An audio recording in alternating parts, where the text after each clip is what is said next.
Beloved students, welcome to CBKYS। हम लोग इस वीडियो में रिडेम्पशन ऑफ प्रेफरेंस शेयर का एक क्वेश्चन डिस्कस करेंगे, मगर उसके पहले जो लोग फर्स्ट टाइम विजिट किए हैं उनसे रिक्वेस्ट करेंगे कि रिडेम्पशन ऑफ प्रेफरेंस शेयर का सेट 1, 2, 3, 4 जाकर ज़रूर देखें। अगर उनको बेसिक चीज़ें पता है और उनको अकाउंटिंग ट्रीटमेंट पता है कि इसमें हम लोग क्या क्या एंट्रीज फॉलो करते हैं, तो ही ये वीडियो उनके लिए यूज़फुल हो पाएगा। हम लोग चारों सेट में एंट्रीज डिस्कस किए हैं कि कौन से प्रोसेस के लिए क्या एंट्री फॉलो करते हैं रिडेम्पशन में। इसमें हम लोग सम्स में आ रहे हैं, सम्स पहले पढ़ेंगे, उसको समझेंगे, उसके बाद फिर सॉल्यूशन की तरफ मूव करेंगे। Generally redemption of preference share के केस में आपसे अकाउंटिंग एंट्रीज ही पूछी जाती है कि कंपनियां इस केस में क्या क्या जर्नल फॉलो करती है। इसके अलावा आपसे बैलेंस शीट भी पूछा जा सकता है कि जर्नल एंट्रीज करने के बाद और रिडेम्पशन का प्रोसेस कंप्लीट करने के बाद कंपनी का नया बैलेंस शीट क्या होगा। हमने जो भी सेट अभी तक डिस्कस किया है उसमें जर्नल एंट्रीज ही थी। इस सेट में आपको बैलेंस शीट भी देखने को मिलेगा। 2010 में आया हुआ क्वेश्चन है, सम्स को एक बार समझ लें आप लोग। The summarise position of assets and liabilities of Green limited as on 31 March 2008 was as follows. एक बैलेंस शीट दी हुई है। इक्विटी एंड लाइबिलिटी में शेयर होल्डर फंड है। शेयर होल्डर फंड में शेयर कैपिटल नोट नंबर 1 में 2,90,000 का। Note में जाकर अगर आप देखोगे तो आपको इसका डिटेल दिखाई देगा कि ये 2,90,000 किस तरीके से आया है। आप देख रहे हो यहाँ पे नोट बनाया है, note of account. Share capital में लिखा है 20,000 equity share of ₹10 each fully paid up, 2 lakh का। इसमें एक लेस है कॉल्स इन एरियर, ₹2 के हिसाब से 5,000 शेयर्स पे 10,000 और टोटल इक्विटी शेयर है 1,50,000 का, सॉरी 1,90,000 का। 1,014% प्रेफरेंस शेयर ऑफ ₹100 ईच है 1 लाख की, और टोटल 2,90,000 का शेयर कैपिटल है जो कि ऊपर मेंशन किया है। प्रेफरेंस शेयर जो 1 लाख की है उसी पर हमारा फोकस होगा। रिडेम्पशन के केस में प्रेफरेंस शेयर को ही कैंसिल किया जाता है। बी नंबर आइटम ऊपर आप फिर से देखिए, reserve and surplus note number 2 में बताया है 1,20,000 का। मतलब आप नोट में जाकर देखोगे तो आपको मिल जाएगा कि इस 1,20,000 में कौन सा रिजर्व कितने का है। आप देख रहे हैं नोट नंबर 2 यहाँ पर रिजर्व एंड सरप्लस, इसमें स्टेटमेंट ऑफ पीएल अकाउंट है। मतलब पीएल अकाउंट का क्रेडिट बैलेंस है 38,000 की। सिक्योरिटीज प्रीमियम रिजर्व में है 10,000। इन्वेस्टमेंट अलाउंस रिजर्व है 40,000 का। डेवलपमेंट रिबेट रिजर्व है 20,000 की, और डिविडेंड इक्वलाइजेशन रिजर्व है 12,000 का। तो टोटल मिला के 1,20,000 आपका है रिजर्व एंड सरप्लस का। नंबर 2 में वापस बैलेंस शीट में देख रहा है, नॉन करेंट लाइबिलिटीज़ में अनसिक्योर्ड लोन है 80,000 की, और करेंट लाइबिलिटीज़ में एक वर्कमैन कंपनसेशन फंड है 10,000 का। वर्कमैन कंपनसेशन फंड भी रिजर्व में आना चाहिए था, लेकिन ये करंट लाइबिलिटीज़ में दिया है। दैट मीन्स कि 1 साल के अंदर ही इसका ट्रांजेक्शन हो जाना होगा। एसेट्स में नॉन करेंट एसेट्स है, फिक्स एसेट्स है 4 लाख का। कैश एंड कैश इक्विवेलेंट आप देख रहे हो 10,000 का, और अदर करेंट एसेट्स 90,000 का, टोटल 5 लाख। तो ये तो हो गया हमारा बैलेंस शीट की डिस्कशन। इसके बाद एडजस्टमेंट में क्या मेंशन कर रहा है, the board of director decided to redeem the preference share on 1/4/2008 on the following conditions. Issue 4,000 equity shares and 50,000 10% debenture. Preference shares को रिडीम किया जाएगा, और प्रेफरेंस शेयर्स को जब रिडीम किया जाएगा तो उसके लिए 4,000 इक्विटी शेयर्स इशू किए जाएंगे और 50,000 का डिवेंचर इशू किया जाएगा। नंबर 2 में मेंशन किया, redeem the preference share eight A premium of 10%। मतलब 1 लाख का प्रेफरेंस शेयर था, उसका 10% आप निकालोगे 10,000 आएगा, और रिडेम्पशन होगा 1,10,000 का। थर्ड लाइन मेंशन किया, raise necessary bank loan to provide fund for redemption and to have 15,000 balance. बता रहा है आपको कि रिडेम्पशन का पूरा पेमेंट होने के बाद हमारे पास 15,000 का फंड भी बचना चाहिए। मतलब बैंक में 15,000 होना चाहिए, और अगर आपको ज़रूरत पड़ा तो आप बैंक से लोन ले सकते हैं। 4 नंबर पॉइंट आपको बता रहा है क्या ध्यान रखना है, admit A claim of ₹4,000 for workman compensation. यहाँ पे वर्कमैन कंपनसेशन हमारे पास था 10,000 का, 10,000 में बोल रहा है कि क्लेम रहेगा वर्कमैन का कितना, 4,000 का। मतलब 6,000 यहाँ पे फंड में भी पैसा आपका बचेगा, इस पैसे को आप कहीं दूसरे जगह यूटिलाइज कर सकते हो। 4,000 आपको छोड़ देना पड़ेगा क्योंकि ये 4,000 वर्कमैन के कंपनसेशन का क्लेम एडमिट हो चुका है। नंबर 5 लिखा है utilise ₹10,000 out of development rebate reserve for the purpose. आप लोग ऐसा जानते हैं, जो पुराने स्टूडेंट्स कंटिन्यू देख रहे हैं सीरीज 1 2 3 4, वो लोग जानते हैं कि रिडेम्पशन का काम हम लोग दो जगह से करते हैं, either fresh issue of share issue करके, या फिर आउट ऑफ फंड। और फंड से जब हम लोग पैसा निकालते हैं तो एक नया फंड बनाते हैं, क्या बोलकर, CRR। तो ये फंड से निकालने के समय ये मेंशन किया है लास्ट वाला लाइन कि आप 10,000 रुपया डेवलपमेंट रिबेट रिजर्व से भी ले सकते हैं। फंड से ये 10,000 ले सकते हैं, किस काम के लिए, CRR क्रिएट करने के लिए। लास्ट मेंशन कर रहा है give the necessary journal entries and prepare the balance sheet after redemption of preference share assuming that holders of 100 preference shares could not be traced by the company. सारे के सारे payment हो जाएंगे, लेकिन बता रहा है कि 100 ऐसे प्रेफरेंस शेयर हैं जिनको कंपनी ट्रेस नहीं कर पा रही है। दैट मीन्स कि जब हम लोग पेमेंट करेंगे तो इस बात का ख्याल रखेंगे कि 100 प्रेफरेंस शेयर्स की पेमेंट नहीं होगी। तो इतने बातों को ध्यान में रखकर एक बार हम लोग अकाउंटिंग ट्रीटमेंट में आते हैं। सबसे पहले जर्नल की तरफ। Excuse me. In the books of Green limited journal, सबसे पहले एंट्री की है इसने bank account debit to equity share capital account. 4,000 shares issue हुआ था, 10 रुपया करके फेस वैल्यू था, 40,000 का शेयर इशू हो गया। सेकेंड एक डिवेंचर इशू हुआ था 50,000 का, तो bank account debit to 10% debenture लिख दिए 50,000 की। Bing 50,000 10% debenture issued. नरेशन आप जानते हैं, जनरली हम लोग सम से लेकर नरेशन मेंशन कर देते हैं। 50,000 का डिवेंचर इशू होने के बाद ड्यू की एंट्री की जा रही है। प्रेफरेंस शेयर्स का जो पेमेंट करना है उसकी ड्यू की एंट्री होती है। 14% preference share capital account debit 1 lakh, इसमें हम लोग दिखाते हैं face value.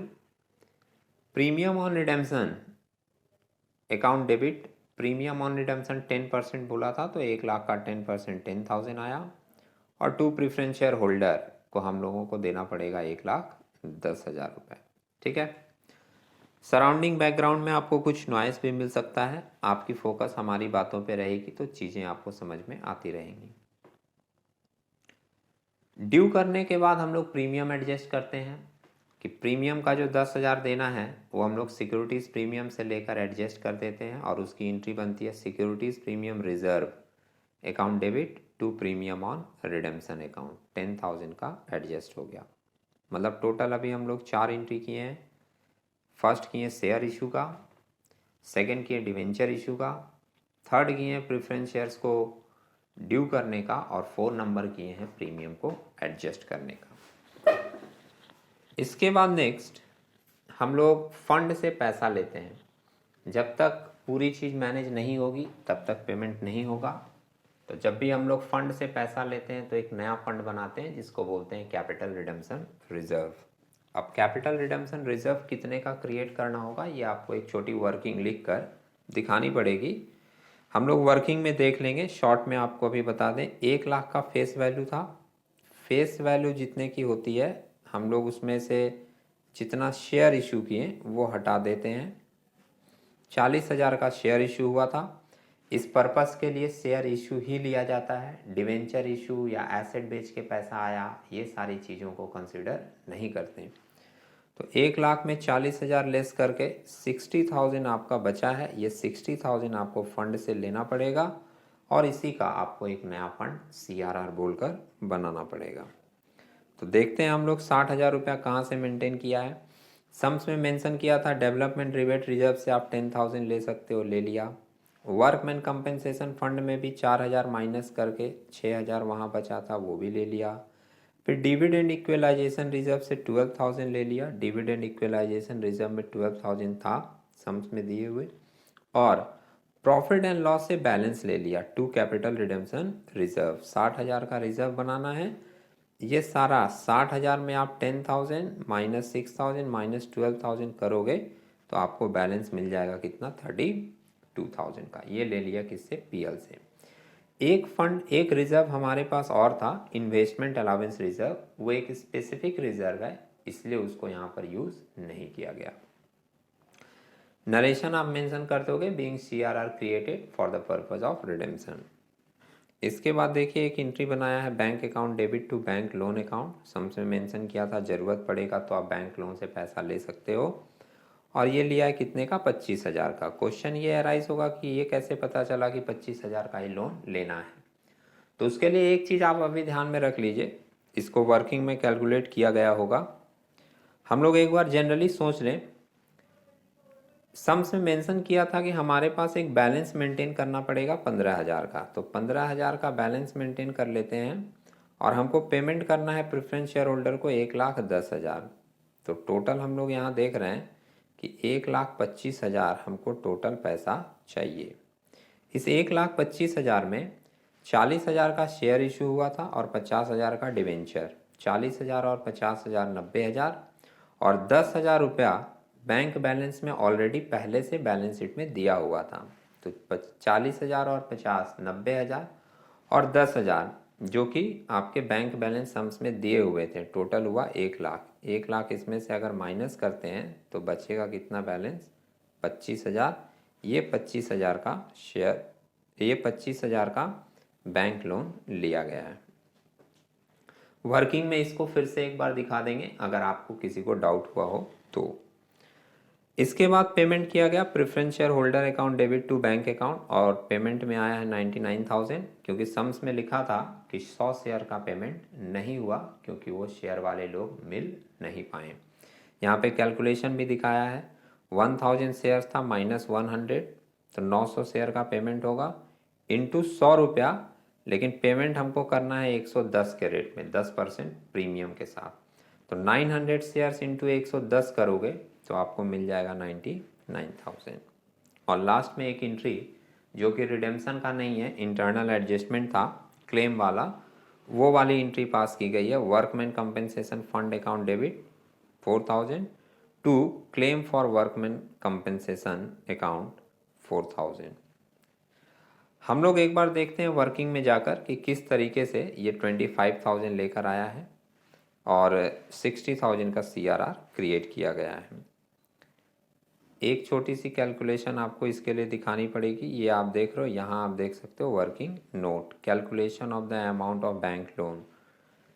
Cash balance maintain 15,000, cash required for redemption payment के लिए 1,10,000, टोटल जोड़कर कितना आएगा 1,25,000। देखिए पेमेंट भले ही हम लोग कम किए थे रिडेम्पशन के समय, लेकिन शुरू में हमको ये सोचना पड़ेगा कि हमको 1,10,000 रुपया पेमेंट के लिए चाहिए, ठीक है।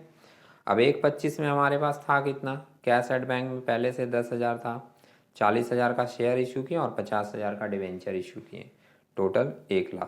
तो 1,25 में 1,00,000 माइनस किए, 25,000 का बैलेंस मिला जो कि हमको बैंक लोन लेना पड़ेगा। सही है। सेकेंड वाले वर्किंग में लिख दिया है nominal value of preference share redeem, nominal value या फेस वैल्यू सेम चीज़ होता है 1,00,000, और शेयर इशू करके कितना पैसा आया 40,000, तो जो बाकी बचा पैसा है 60,000, उसके लिए हमको सीआरआर क्रिएट करना पड़ेगा, जो कि 60,000 का सीआरआर क्रिएट हुआ था। अब जितने भी चेंजेस हुए, इन सारे चेंजेस को लेकर आप एक नया बैलेंस शीट बना दीजिए। तो देखिए एक नया बैलेंस शीट यहाँ बनाया हुआ है आपके सामने, balance sheet of Green limited. Heading थोड़ी और बढ़ा के लिख दीजिएगा अच्छे से, balance sheet of Green limited as on 1/4/2008 as per part 1 schedule 3 of the companies act 2013।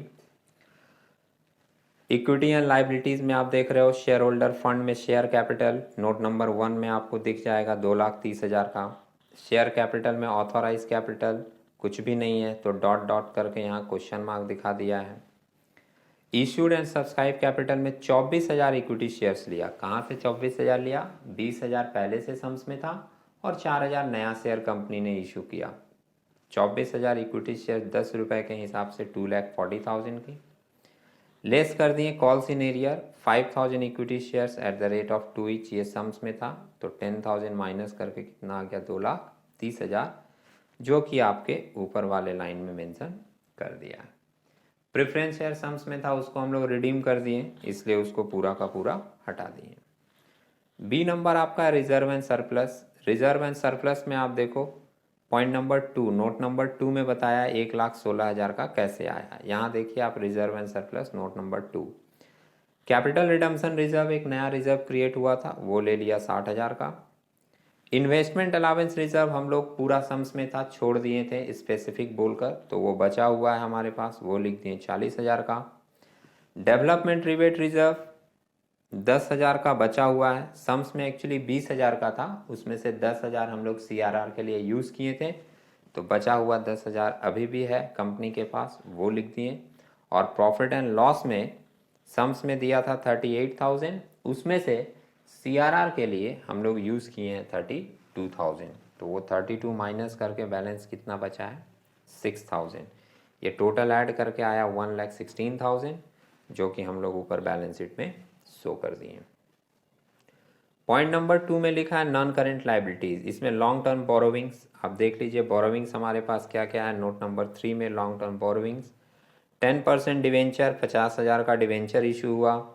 Bank loan हम लोग 25,000 का लोन लिए हैं, और सन्ड्री अनसिक्योर्ड लोन ये ऑलरेडी सम्स में दिया हुआ था, आप जाके देख सकते हो फिर से। 80,000 का लोन पहले से था, टोटल मिलाकर आया है लोन कितने का 1,55,000 की, यहाँ पर दिखा दिए नोट नंबर 3 बोलकर, ठीक है।